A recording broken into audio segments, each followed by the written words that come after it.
उत्तर प्रदेश के मुख्यमंत्री योगी आदित्यनाथ ने एक बड़ी लक्ष्मण रेखा खींच दी है।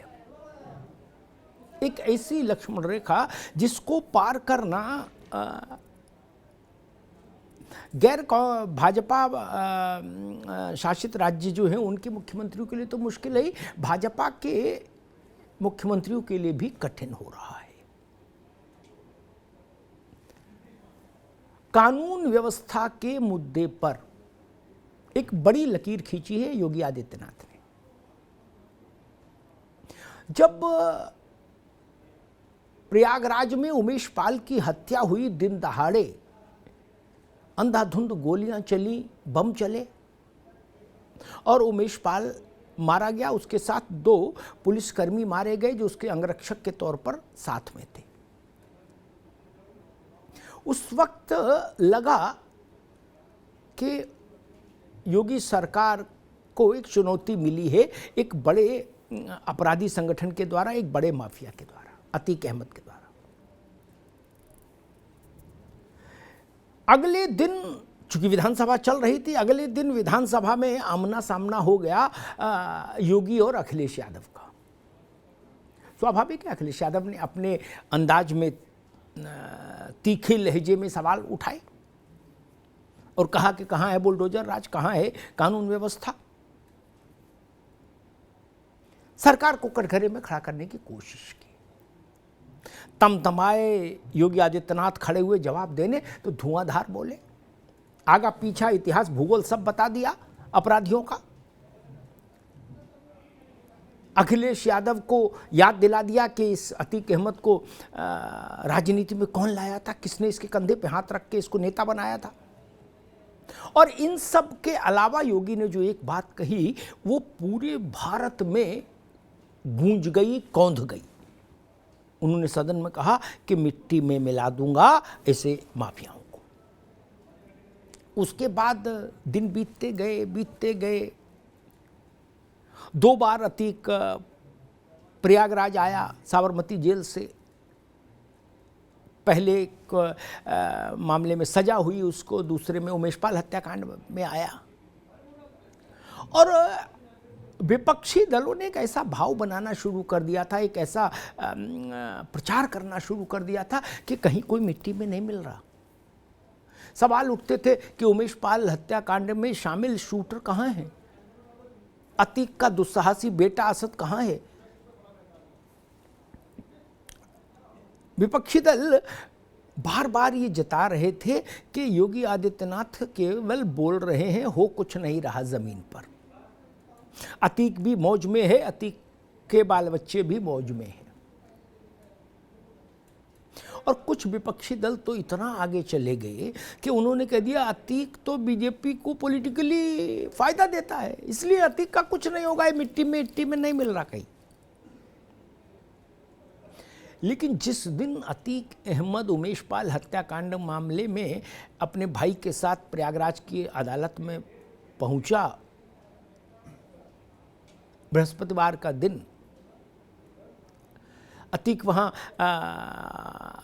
बहस जो चल रही थी इजलास में उसको सुन रहा था कि अचानक से खबर फ्लैश होती है कि असद और अतीक का सबसे भरोसेमंद शूटर गुलाम पुलिस एनकाउंटर में मारा गया, झांसी के पारीछा बांध के आसपास के इलाके में।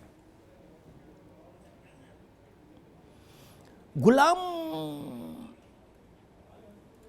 का जो चित्र बाद में सामने आया घटनास्थल से, उसमें साफ दिख रहा है कि मृत्यु से पहले मरे डर के गुलाम ने पेशाब कर दी थी। ये स्थिति खौफ की थी। असद के मारे जाने के बाद, गुलाम के मारे जाने के बाद तो धारणाएं एकदम पलट गईं, चीजें एकदम पलट गईं और उन लोगों के लिए बड़ी असहज स्थिति पैदा हो गई जो योगी आदित्यनाथ पर उमेश पाल हत्याकांड को लेकर या कानून व्यवस्था को लेकर या अतीक को लेकर सवाल खड़े करने की कोशिश कर रहे थे पिछले कुछ दिनों से। योगी ने मेज ही पलट दी। वो पांसे पलट रहे थे, योगी ने मेज ही पलट दी। एक धमाका सा हुआ और उत्तर प्रदेश के लिए बहुत बड़ी घटना इसलिए भी थी क्योंकि अभी तक अतीक के परिवार पर किसी भी सरकार में हाथ नहीं डाला जा पाया। कहने वाले तो ये भी कहते हैं कि अतीक के कुत्ते को भी कभी कंकड़ नहीं मारा जा पाया, और योगी की पुलिस ने अतीक के बेटे का एनकाउंटर कर दिया, साथ में एक शूटर। तो कहने का मतलब ये कि योगी आदित्यनाथ ने इस घटना से ये बढ़त जरूर हासिल कर ली, अपने बारे में एक ये धारणा जरूर स्थापित करा दी कि योगी जो कहते हैं वो करते हैं, कठोर निर्णय लेना जानते हैं और उन निर्णयों को जमीन पर क्रियान्वित करने का साहस रखते हैं, जोखिम उठाते हैं, लेकिन निर्णयों को जमीन पर क्रियान्वित कराते हैं। ये जो नई यूएसपी बन रही है योगी की, वो उनको बाकी राजनेताओं से अलहदा खड़ा कर रही है। अपने समकक्षों को योगी आदित्यनाथ तेजी से पीछे छोड़ते जा रहे हैं। इतना अलग अलग फ्रंट्स पर, अलग अलग आयामों में, और वो भी तब जब आप देश के इतने बड़े सबसे बड़े सूबे के मुख्यमंत्री हों, बहुत सारी चुनौतियां होती हैं आपके सामने। उन तमाम चुनौतियों के बाद भी आपका कहा जमीन पर उतरता हो तो आज के दौर में आप और राजनेताओं से अलग माने जाते हैं, और जनता को आपका ये रूप, आपका ये तेवर भाता है, सुहाता है। भारतीय जनता पार्टी को इसका चुनावी लाभ कितना मिलेगा नहीं मिलेगा एक अलग का विषय है, लेकिन अपराध के खिलाफ योगी मॉडल, अपराध के खिलाफ योगी का बुलडोजर, ये जो कुछ फ्रेज बने हैं इधर कुछ समय में, ये फ्रेज योगी को राजनीतिक तौर पर मजबूती देते हैं और अपर हैंड देते हैं। भारतीय जनता पार्टी के लिए इस वक्त योगी आदित्यनाथ एक बड़ी एसेट के रूप में स्थापित हो चुके हैं। मुख्तार और अतीक जैसे अपराधियों को के नाक में नकेल डाल देना छोटा काम नहीं हो सकता, क्योंकि इससे पहले उत्तर प्रदेश की कोई भी सरकार ये जोखिम नहीं उठा पाई, ये हौसला किसी सरकार ने नहीं जुटाया। योगी आए तो उन्होंने सीधे दो हाथ करने की ठानी, एक और मुख्तार से और दूसरी ओर अतीक और उसके परिवार से।